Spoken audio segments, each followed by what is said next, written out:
Okay, here we're back. And I'll just plot a few key points. I'll plot the starting number there, the y-intercept, and then I know up here that when my income is 2,000, my consumption is 2,000. And so my consumption line is going to hit the 45-degree line right at 2,000. And that's where my consumption equaled income. And then the other extreme point is at $5,000 of income, my consumption is going to be, less than 5,000. Should I go up here as best I can? And this would be 4,250. That'll be right about there. So it should go through these 3 points.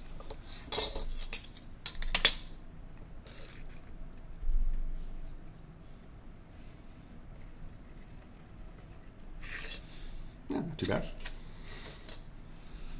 And that'll be my consumption line. Your consumption line will start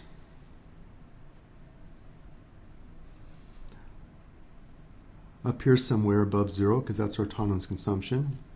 It'll eventually hit the consumption equals income line somewhere. That's where my consumption equals income. And then my consumption will be below my income here.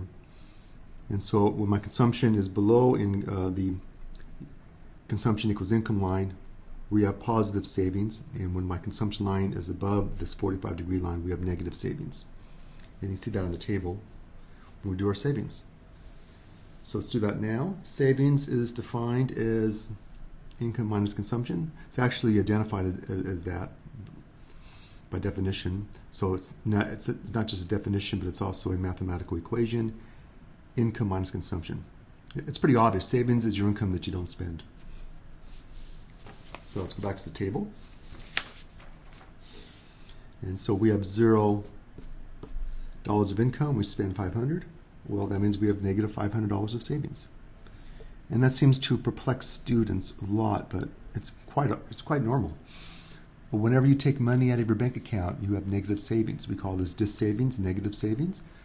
So you may deposit your paycheck at the start of the month, and then that's savings for now. And then when you take it out to pay bills, then becomes negative savings. And so this simply is taking money out of your bank account. And again, if you have no money coming in due to the shutdown of the economy, you are taking money out of your bank account. And that was pretty normal for a lot of Americans, unfortunately, who had to take quite a bit of money out of the bank account to make ends meet while they were without employment. And then get $1,000 of income. We're still spending a bit more than our income, but it's not as much. And then we now have income equal to our consumption at 2,000. And so savings is 0. And now we have positive savings. We have $3,000 of income. We spend $2,750. The difference would be $250. And then it's $500. And then $750. And so in this class, we do have some negative numbers like deficit, debt, and then we have a negative savings number. So over here, we can plot our savings line as well. Let's see if I can squeeze stuff in here.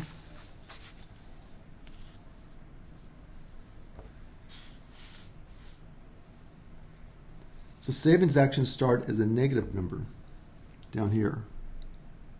So if I extend this down, savings will be there. And then at 2,000, savings is 0. And then when it comes to 500, savings is 750, which is about there. So I connect these 3 points, I get my savings line.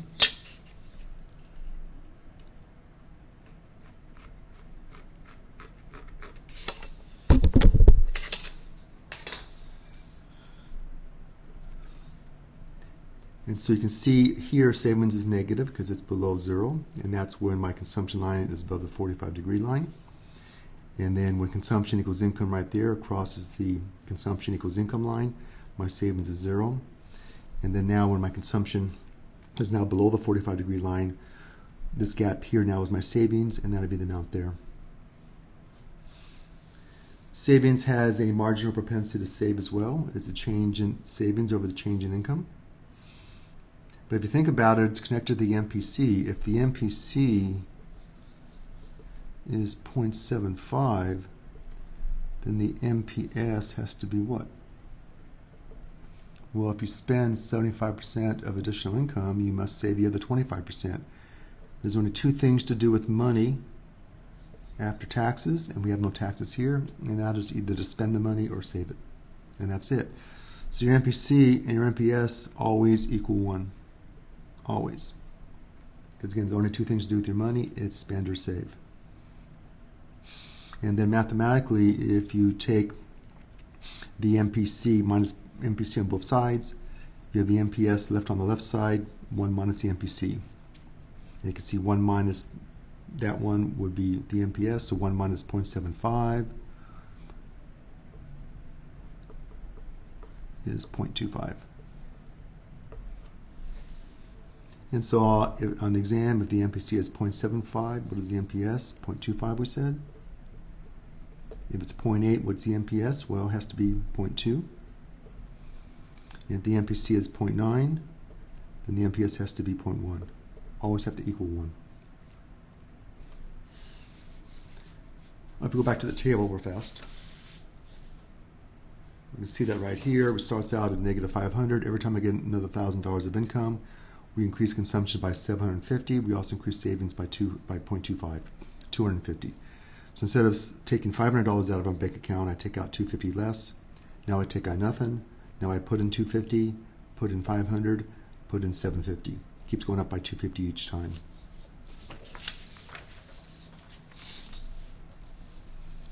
So down here, I simply want to derive this savings equation. So savings minus consumption, that's income, this is our consumption, that's the autonomous part plus the induced part. And I take off the brackets here, and then I just move the negative autonomous over to here, and I put the y over to there, and then we have a y and a y there. I pull out the y, and it's 1 minus MPC, which is the MPS, right, from up here. Right there. And so I replace this with the MPS, and now we have our equation here. So at the top there, we had our autonomous consumption was 500. We make that a negative 500. And then we add in 0.25 times y. And that's why when y is 0, you have negative 500, which is why the savings starts at negative 500 right there. Okay. The last part of consumption is to look at the determinants of consumption besides income. It's not just income, other things can affect consumption. It's like with demand, we have price affects how much we buy, but then we have all the other factors that lie behind where that line is. So the reason why our consumption line looks like this, it doesn't start higher up or lower up, or doesn't have a higher slope or things like that, are these things right here. So these are the other things that can affect our consumption besides income. How much wealth you have. It could be real estate, it could be stock market wealth, it could be you have some Bitcoin. All that can affect your consumption. Even if you're not cashing in your Bitcoins, you know you have them, and you know you can tap into them if you need to, and therefore it's more likely that you will maybe spend more money than you would normally do if you have lots of Bitcoin, or you have lots of money in gold, silver, you have a rookie Mickey Mantle baseball cards, things like that. The most wealth for most households is the equity in your home, and so even though if you don't tap into that through taking the money out, which you shouldn't, from the equity of your home, you know that you can if you have to, and therefore again that could cause you to spend money on, say, some luxuries you would not normally buy. Consumer confidence is a big effect of consumption over the business cycle. In fact, that's one reason why the economy can go down very fast, is a strong loss of consumer confidence. Simply believing your job is in jeopardy can change your behavior. And during the recent economic crisis, there's so much uncertainty out there that people's confidence in the economy can be quite shattered, which can really affect their behavior and can cause a lot of consumption to dry up. Then we have credit, the availability of credit, how much you can tap into with your credit cards, and how high the interest rate is. And of course your level of debt, which is related to your credit. If you have lots of debt, then you're less likely to take on more debt, and you might not be able to get as much credit as well. Now, how these things factor into the MPC and the consumption line? Well, it can cause the whole line can shift up, or it can cause the line to shift down.